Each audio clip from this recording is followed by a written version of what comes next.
모든 걸 갖춘 미사일 시스템이 거의 턱 밑까지 날아왔습니다. 미국의 하이마스가 우크라이나에서 활약하는 방법, 미국 하이마스 다중발사 로켓 시스템의 멋진 활약은 러시아인과 우크라이나인 모두에게 깊은 인상을 남겼습니다. 우크라이나 국방부 장관 올렉시 레즈니코프는 우크라이나가 파트너 국가들로부터 지원받은 첫 4대의 하이마스가 고전적인 152 구경 대포보다 적에게 더 많은 피해를 입힌다라고 말하며 이 하이마스라는 고정밀 시스템이 게임의 판세를 뒤집었다고 언급하였습니다. 공식 성명이나 미디어 간행물에 따르면 이 하이마스 시스템은 이미 파괴되어 재기능을 하지 못하는 헤르손의 다리를 포함하여 메리토플, 스바토프, 이즈윰, 페레발스크, 스타하노프, 노바야 카오프카, 도네츠크 및 스네즈네에 있는 러시아 무기 저장소와 본부까지 전부 파괴했습니다.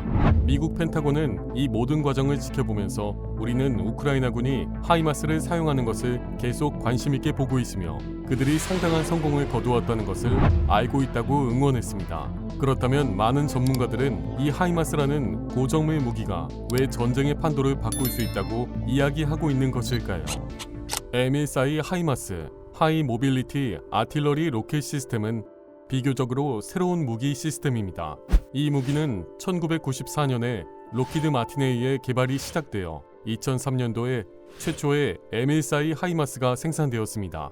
M14 하이마스는 세 쌍의 바퀴로 구성된 FMTV를 기반으로 하는 클래식한 이동식 다연장 로켓 발사기 시스템의 형태를 취하고 있으며 C-130 헐큘리스 수송기에 탑재하여 언제든 쉽고 빠르게 공중 수송이 가능합니다.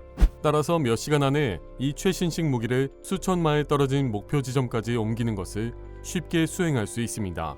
또한 하이마스는 M270A1 MLRS 다중발사 로켓 시스템의 동생격이 되는 장비인데 이 M270A1 MLRS 다중발사 로켓 시스템은 캐터필러에 장착되며 탄약이 하이마스에 장착되는 로켓의 2배입니다. 즉 하이마스에는 6개의 미사일이 장착되고 M270A1 MLRS에는 12개의 미사일이 장착됩니다. 하이마스는 바퀴가 달려있기 때문에 도로에서 최대 약 88km의 시속으로 달릴 수 있습니다. 또한 하이마스는 고도의 자동화 기술을 통해 수송 모드에서 발사 모드로 또는 그 반대로 전환하는 데까지 16초밖에 걸리지 않습니다.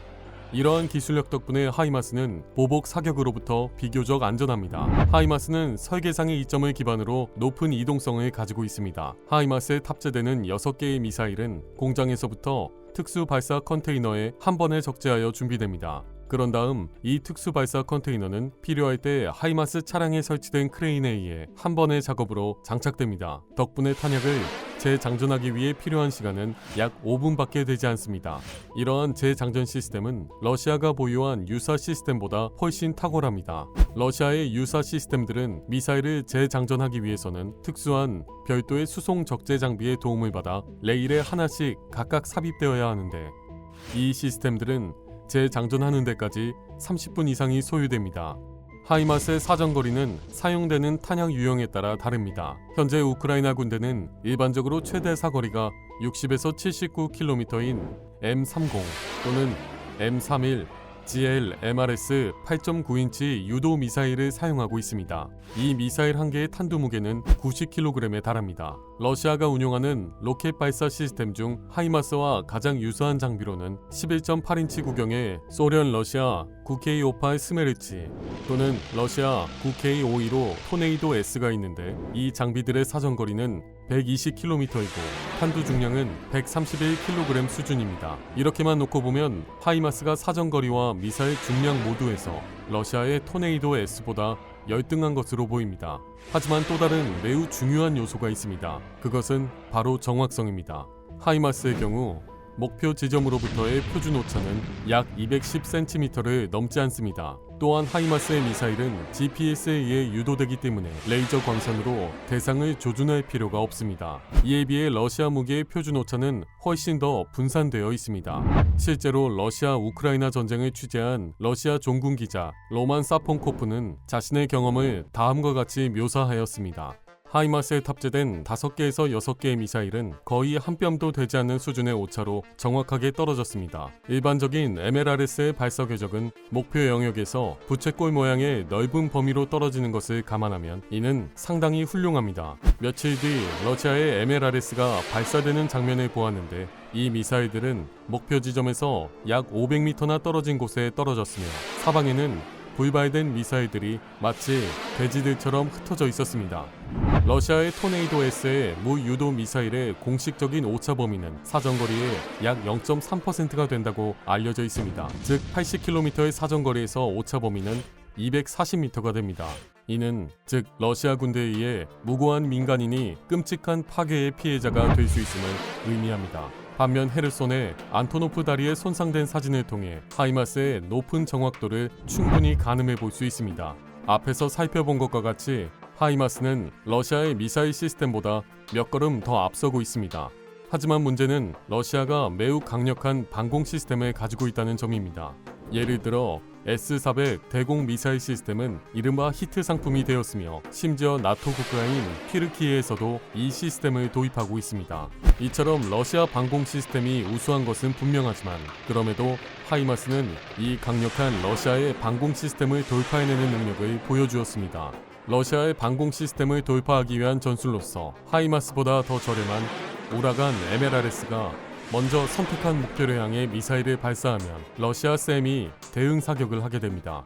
하이마스는 이 대응 사격이 끝나기를 기다린 다음 최후의 일격을 가합니다. 이 전술은 또한 미국 전자전 시스템의 작업을 지원하여 진행됩니다. 이 전술의 효과가 성공적이라는 확실한 증거는 바로 무참히 요격된 안토노프 다리의 사례에서 찾아볼 수 있는데 러시아 군대는 전략적으로 중요한 이 다리를 사수하기 위해 대공 방어 체계를 총동원했지만 하이마스의 요격을 저지할 수 없었습니다.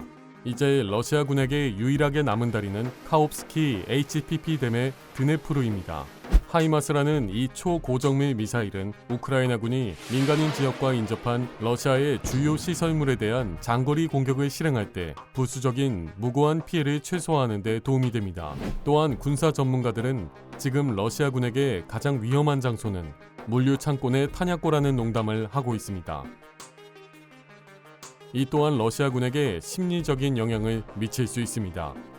이제 훨씬 더 많은 러시아군이 하이마스의 공격 반경 내에 들어와 있습니다. 아마도 러시아 군인들은 소셜미디어에 소개된 하이마스의 활약을 보고 그것이 앞으로 그들에게 일어날 수 있는 끔찍한 일이라고 두려워하고 있을 것입니다. 하이마스 미사일은 탑재된 통합 퓨즈 기술 덕분에 다양한 유형의 목표물을 공격할 수 있습니다. 예를 들어 퓨즈를 에어버스트 모드로 설정하면 보병을 타격할 수 있습니다. 보호 구조물을 파괴하기 위해서는 미사일이 내부에서 폭발해야 하므로 퓨즈를 지연 폭발 모드로 설정해야 합니다. 또한 퓨즈를 접촉 폭발 모드로 설정하면 기갑으로 무장된 목표물 역시 파괴할 수 있습니다. 우크라이나 군대는 이제 하이마스 덕분에 이전에 러시아 방공 시스템으로 인해 접근할 수 없었던 목표물들을 공격할 수 있습니다. 이를 잘 활용하면 우크라이나군은 전쟁의 주도권을 가져올 수 있습니다. 따라서 하이마스는 현재 러시아 미사일 및 항공기의 최우선적 표적 1순위가 되었습니다. 솔직히 말해서 러시아는 이미 여러 대의 하이마스를 파괴하는 데 성공한 것으로 보이지만 우크라이나 측은 이를 계속 부인하고 있습니다. 인터넷에는 러시아 군대가 하이마스 한 대를 파괴했다고 주장하고 있는 영상이 유포되고 있습니다. 그러나 그것은 러시아인들이 하이마스 저장고를 추적할 수 있었기 때문에 가능한 일이었습니다. 이것이 사실이라고 할지라도 아직 후방에 있는 러시아 본부와 경납고는 여전히 하이마스에 의해 계속 파괴되고 있습니다. 그렇다면 이 고성능 미사일인 하이마스가 전선의 세력 균형을 바꾸고 러시아군을 완전히 퇴각시킬 수 있을까요? 아니요, 그렇지 못할 것입니다. 적어도 아직은 아닙니다. 하이마스의 효과적인 활약에도 불구하고 이 미사일 시스템은 전쟁의 방향을 바꿀 기적의 무기가 아닙니다. 1차 산업혁명 이후 많은 사람들이 단 하나의 핵심 기술만으로 전쟁을 승리로 이끌 수 있는 기적을 찾고자 하는 경향이 있었지만 그것은 신기루처럼 불가능한 희망뿐입니다. 하이마스만으로는 우크라이나가 전쟁에서 승리할 수 없습니다. 물론 이 미국의 고정밀 최신식 시스템은 러시아 군대를 괴롭히는 장거리 무기 역할을 훌륭히 해내고 있지만 전쟁을 끝내기에는 충분하지 않습니다. 하이마스는 미사일로 타격이 가능한 목표물을 비교적 간단한 방법으로 파괴하고 적을 분산시킬 수 있다는 우수한 전략적 효과를 선사해 줍니다. 그러나 가장 중요한 것은 이 고성능 장비의 양이 이제 거의 없다는 것입니다. 이제 우크라이나 군대가 가지고 있는 하이마스는 약 8개에서 12개에 불과합니다. 앞서 독일, 영국, 네덜란드, 노르웨이가 MLRS 18개를 추가로 공급하겠다고 약속했지만 우크라이나군은 아직도 단 하나의 장비를 공급받지 못했습니다. 우크라이나 국가안보회의의 올렉시 다닐로프 장관은 이러한 로켓 발사 시스템이 추가로 수십 대는 더 필요하다고 말하고 있습니다.